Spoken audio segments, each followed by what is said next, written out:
Meu nome é Helena. Tenho 37 anos.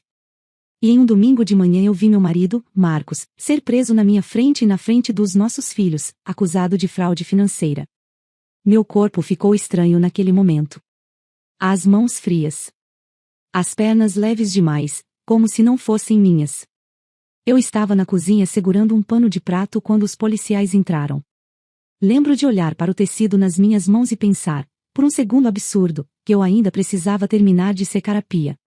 Nos dias que vieram depois, minha cabeça repetia a mesma pergunta sem parar: como alguém que deixava o café pronto antes de sair de casa poderia estar sendo acusado de roubar dinheiro?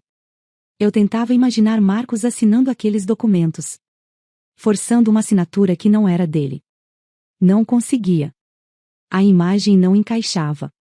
À noite eu quase não dormia. Às vezes levantava e caminhava pela casa escura só para ouvir o silêncio de cada cômodo. A geladeira ligava. Desligava. Era o único som constante. O resto parecia vazio demais. As pessoas começaram a se afastar sem dizer nada. Mensagens que antes chegavam todos os dias ficaram curtas. Depois simplesmente pararam. E então, algumas semanas depois, numa noite chuvosa, alguém bateu na minha porta. Quando abri, vi um homem parado na varanda, molhado, olhando para o chão como se não tivesse coragem de levantar os olhos. Eu nunca tinha visto aquele homem na minha vida. Mas alguma coisa dentro de mim disse que aquela visita estava ligada ao que tinha acontecido com Marcos. Antes de continuar, curta o vídeo, se inscreva no canal se você gosta dessas histórias e me conta nos comentários, de onde você é. Antes de tudo aquilo acontecer, a nossa vida era simples. Não perfeita, mas cheia de pequenas coisas que, na época, eu nem percebia que eram preciosas. Marcos trabalhava duro na empresa de tecnologia com o Felipe. Eles eram amigos há anos. Marcos sempre acordava antes de mim. Mesmo nos dias frios de inverno. Mesmo quando tinha dormido tarde. Quando eu entrava na cozinha, o café já estava pronto. O cheiro vinha primeiro, quente, ocupando a casa inteira. Ele dizia que precisava sair cedo, mas sempre encontrava tempo para fazer isso. Assim você começa o dia melhor, ele falava, como se fosse a coisa mais natural do mundo. Às vezes eu reclamava que ele não precisava acordar tão cedo para preparar café. Ele só ria. Não uma risada pequena. Marcos ria com o corpo inteiro. Os ombros se mexiam, os olhos quase fechavam. Quando algo era realmente engraçado, ele não conseguia segurar. À noite, depois que as crianças dormiam, eu ainda conseguia ouvir um som vindo do quarto delas. O barulho leve das gavetas abrindo. Era Marcos dobrando as roupas. Camisetas pequenas. Calças minúsculas. Meias perdidas. Ele fazia isso todas as noites. Uma vez perguntei por quê. Ele respondeu algo que na época achei estranho. Disse que dobrar as roupas das crianças era a forma dele rezar antes de dormir. Nunca esqueci disso. No domingo em que tudo mudou, eu estava na cozinha. A luz da manhã entrava pela janela e batia na mesa. Eu segurava um copo de vidro, enchendo com água para uma das crianças. Quando ouvi a batida na porta. Não era uma batida comum. Era forte. Curta. Oficial. Marcos abriu. 2 policiais estavam ali. Eu ainda consigo lembrar do som das botas entrando na sala. Pesadas no chão de madeira. Um deles começou a falar. Palavras formais. Acusação. Investigação. Fraude financeira. Eu olhei para Marcos esperando que ele risse, como fazia quando algo era absurdo. Mas ele não riu. O rosto dele ficou vazio. Não de culpa. De choque. As crianças apareceram no corredor. Paradas. Quietas demais. Eu queria dizer alguma coisa. Qualquer coisa. Perguntar. Protestar. Explica que aquilo não fazia sentido. Mas minha garganta travou. Minhas mãos continuavam segurando o copo de água. Tão forte que meus dedos começaram a doer. Quando levaram Marcos para fora, ele olhou para trás uma única vez. Só uma. Depois a porta fechou. A casa ficou silenciosa de um jeito que eu nunca tinha sentido antes. Nos dias seguintes, comecei a notar coisas que estavam no lugar, mas não pareciam mais pertencer ali. A cafeteira continuava sobre o fogão. Eu não consegui movê-la por semanas. Toda manhã eu olhava para ela e esperava, por um segundo automático, ouvir o barulho da tampa sendo levantada por Marcos. No quarto das crianças, uma pilha de camisetas dobradas ainda estava sobre a cadeira. Ele tinha dobrado na noite anterior. Eu também não toquei nelas. Algumas pessoas vieram nos primeiros dias. Trouxeram comida. Falaram baixo. Evitaram olhar muito nos meus olhos. Depois começaram a desaparecer. Convites pararam de chegar. Mensagens demoravam mais para serem respondidas. Um dia eu encontrei uma vizinha atravessando a rua para não passar na frente da minha casa. Foi quando percebi que o mundo estava se reorganizando sem a gente. À noite, quando a casa finalmente ficava em silêncio, uma pergunta voltava sempre. Eu devia aceitar aquilo? Ou continuar acreditando em Marcos mesmo quando ninguém mais acreditava? Eu ainda não sabia a resposta. As semanas começaram a passar de um jeito estranho. Não como o tempo normal. Como se cada dia tivesse ficado mais pesado do que o anterior. As manhãs eram as piores. Antes, eu acordava com o cheiro de café vindo da cozinha. Agora eu acordava com silêncio. Um silêncio tão completo que às vezes eu ficava alguns segundos deitada, olhando para o teto, tentando lembrar como era antes. A cafeteira ainda estava no mesmo lugar. Durante dias eu não tive coragem de usá-la. As crianças começaram a fazer perguntas que eu não sabia responder. Quando o papai volta? Eu dizia que ele estava resolvendo um problema no trabalho. Mas ele não pode ligar. Eu dizia que não naquele momento. Eles aceitavam. Crianças aceitam muitas coisas quando confiam em você. Isso doía mais do que qualquer outra coisa. A casa também mudou. Marcos costumava deixar os sapatos perto da porta quando chegava do trabalho. Um par ainda estava ali. Encostado na parede. Um pouco torto, como se ele tivesse tirado com pressa. Passei por aqueles sapatos dezenas de vezes por dia. Nunca mexi neles. As noites eram longas. Muito longas. Depois que as crianças dormiam, a casa ficava completamente quieta. Às vezes eu sentava na mesa da cozinha e ficava olhando para o celular, esperando uma ligação que não vinha. Outras vezes eu caminhava pela sala sem saber exatamente por quê. Numa dessas noites, eu fui até o quarto das crianças. A porta estava meio aberta. A luz do corredor entrava fraca, só o suficiente para eu ver a cadeira perto do armário. Em cima dela ainda estavam algumas roupas dobradas. As últimas que Marcos tinha dobrado antes de tudo acontecer. Camisetas pequenas. Um pijama azul. Um par de meias enrolado do jeito que ele sempre fazia. Eu sentei na beira da cama e peguei uma das camisetas. O tecido ainda estava macio. Dobrado com cuidado. E então percebi uma coisa que até aquele momento eu estava tentando evitar pensar. Marcos não estava ali para se defender. Ninguém estava fazendo isso por ele. Ninguém. Fiquei sentada ali por muito tempo. Segurando aquela camiseta pequena nas mãos. Escutando a respiração das crianças dormindo. Foi ali que algo mudou dentro de mim. Não foi um momento heróico. Não foi um discurso interno. Foi um pensamento simples. Quase irritado. Se Marcos não fez aquilo, alguém fez.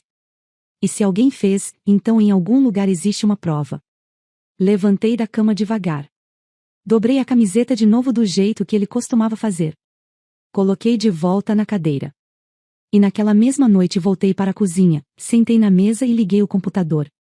Eu não sabia exatamente por onde começar. Mas pela primeira vez desde aquele domingo, eu sabia uma coisa com certeza. Eu não ia esperar o mundo descobrir a verdade. Eu ia procurar. Algumas semanas depois de eu começar a procurar respostas, alguém bateu na minha porta numa noite chuvosa. A batida foi fraca. Hesitante. Quando abri, vi um homem parado na varanda. A camisa social estava molhada e grudada no corpo. O cabelo colado na testa. Ele segurava as mãos uma dentro da outra, apertando os dedos como se estivesse tentando impedir que eles tremessem. Ele não olhava para mim. O olhar estava preso no chão da varanda.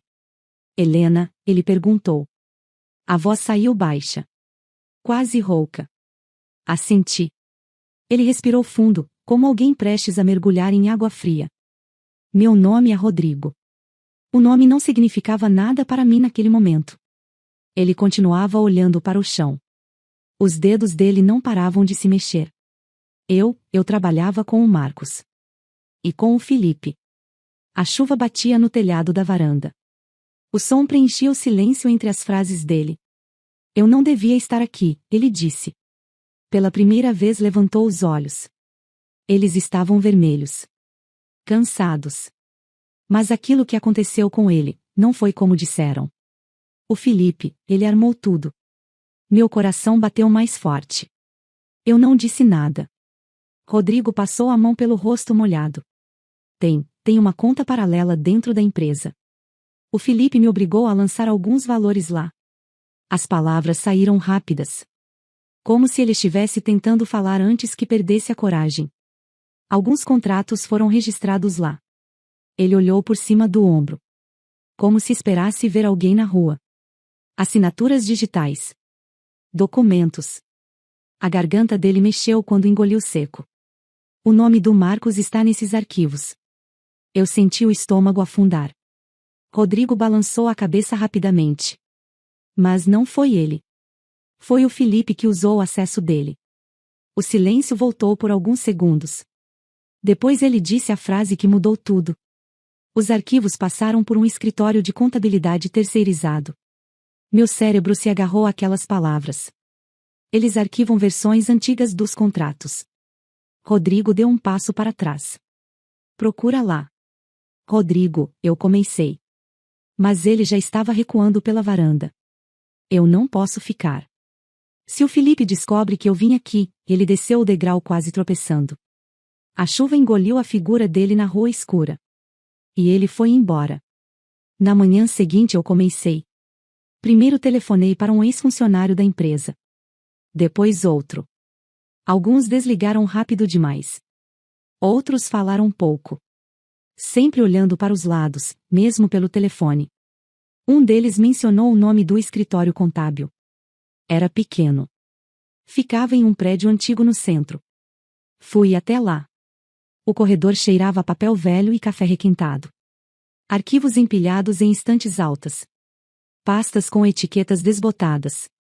Expliquei que precisava ver documentos antigos da empresa. Demorou.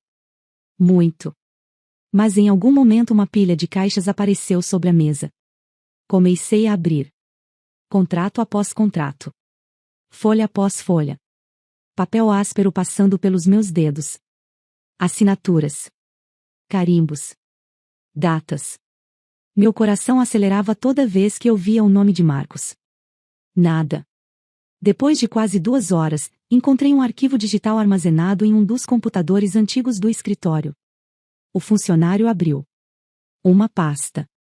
Depois outra. E então um contrato apareceu na tela. Lá estava. O nome de Marcos. E a assinatura digital dele no final da página. Eu senti algo estranho no corpo. Um frio que começou no estômago e subiu até o peito. A assinatura parecia errada. Muito limpa. Muito perfeita. Eu pedi para imprimir. Quando o papel saiu da impressora, minhas mãos estavam frias. Segurei o documento. Ali estava a prova de tudo. O contrato. A assinatura falsificada. O documento que podia provar que Marcos não tinha feito nada. Eu tinha encontrado. A prova existia. Mas ainda havia um problema. Um problema que eu só descobriria poucas horas depois. E que faria aquela folha de papel pesar nas minhas mãos muito mais do que eu imaginava. Eu ainda estava segurando o documento quando o advogado terminou de falar. Ele ficou alguns segundos em silêncio depois de examinar o papel, passou os dedos pela assinatura impressa. Aproximou o rosto. Olhou outra vez. Então encostou as costas na cadeira. Helena, isso é importante. Meu coração bateu mais forte. Mas sozinho não resolve. Eu não entendi na hora. Ele explicou devagar. Disse que, juridicamente, aquele documento precisava de alguém que confirmasse a manipulação. Alguém que tivesse conhecimento técnico ou ligação com o processo de arquivamento. Uma testemunha. Sem isso, era apenas uma suspeita impressa em papel. Eu senti meus dedos perderem força ao redor do documento. O papel escorregou um pouco nas minhas mãos. E o Rodrigo, ele perguntou. Eu tentei ligar para ele naquele mesmo dia. 1 vez. 2. 5. O telefone chamava. Chamava. Depois caía na caixa postal. No dia seguinte fui até o endereço que ele tinha mencionado na conversa da porta. Um prédio estreito. Corredor escuro. Piso frio. Bati na porta. Nenhuma resposta. Bati de novo. Nada. O corredor parecia vazio demais. Fiquei ali parada por alguns minutos, escutando o som distante de um elevador subindo em algum lugar do prédio. Rodrigo tinha desaparecido. E Felipe continuava sendo apenas uma sombra por trás de tudo. Passei 3 dias com aquele documento dentro de casa. 3 dias inteiros. O papel ficava sobre a mesa da cozinha. Às vezes eu pegava. Olhava a assinatura. Passava o dedo sobre a tinta impressa como se aquilo pudesse mudar alguma coisa. Não mudava. À noite eu não dormia. Ficava sentada no escuro da sala enquanto a casa respirava em silêncio. As crianças continuavam perguntando quando o pai voltaria. Eu dizia, logo. Mas a palavra começava a parecer vazia. Era uma sensação estranha. Eu tinha a prova nas mãos. Podia sentir o peso dela. Mas ainda não podia usá-la. Era como segurar uma chave sem saber onde estava a porta. E naquela terceira noite, sentada sozinha na cozinha, pela segunda vez desde que tudo começou, eu senti o chão desaparecer debaixo de mim. A esperança estava ali. Mas parecia cada vez mais distante. No 4º dia eu fui pessoalmente ao escritório de contabilidade. O prédio era antigo. Escada de madeira rangendo. Um ventilador girando devagar no teto da recepção. O ar tinha cheiro de papel guardado por tempo demais. Um senhor idoso estava sentado atrás de uma mesa cheia de pastas. Óculos finos. Camisa clara. As mãos manchadas de tinta de carimbo. Eu coloquei o documento na frente dele. Ele não falou nada no começo. Apenas aproximou o papel, pegou uma lupa pequena que estava sobre a mesa e observou a assinatura por longos segundos. Algo mudou no rosto dele. As sobrancelhas se juntaram. Ele respirou fundo. Essa assinatura foi manipulada digitalmente. Minhas mãos ficaram geladas. Ele continuou analisando o documento. E esse arquivo passou pelo meu escritório. Usaram nossos registros sem que eu soubesse. Ele levantou os olhos para mim. Eu posso testemunhar. Dias depois eu estava sentada na sala de visitas da prisão. Mesa de vidro. Cadeiras de metal. O cheiro forte de desinfetante no ar. Quando Marcos entrou, parecia menor. Os ombros mais curvados. Mas os olhos eram os mesmos. Eu coloquei o documento sobre o vidro. Ele olhou para o papel. Depois levantou os olhos devagar e olhou para mim. Você acreditou em mim. Minha garganta apertou. Sempre acreditei. Algo dentro do meu peito cedeu naquele momento. Como se um peso enorme tivesse finalmente soltado. Semanas depois veio o julgamento. O contador confirmou a falsificação. Os registros do escritório revelaram o caminho dos documentos. A investigação voltou para dentro da empresa. Os nomes de Rodrigo e Felipe finalmente apareceram onde sempre deveriam ter estado. Marcos foi inocentado. No dia em que ele saiu pela porta da prisão, a luz da manhã parecia mais clara do que eu lembrava. As crianças correram primeiro. Eu fiquei parada. Quando Marcos chegou até mim, ele parou por um segundo, como se ainda não acreditasse que podia me tocar. Então me abraçou. Enterrou o rosto no meu ombro e segurou minha camisa com as 2 mãos, forte, como alguém que estava voltando para casa depois de muito tempo perdido. E eu senti os ombros dele tremerem. Às vezes o mundo inteiro pode duvidar. Mas quando 2 pessoas continuam acreditando uma na outra, a verdade sempre encontra um caminho de volta.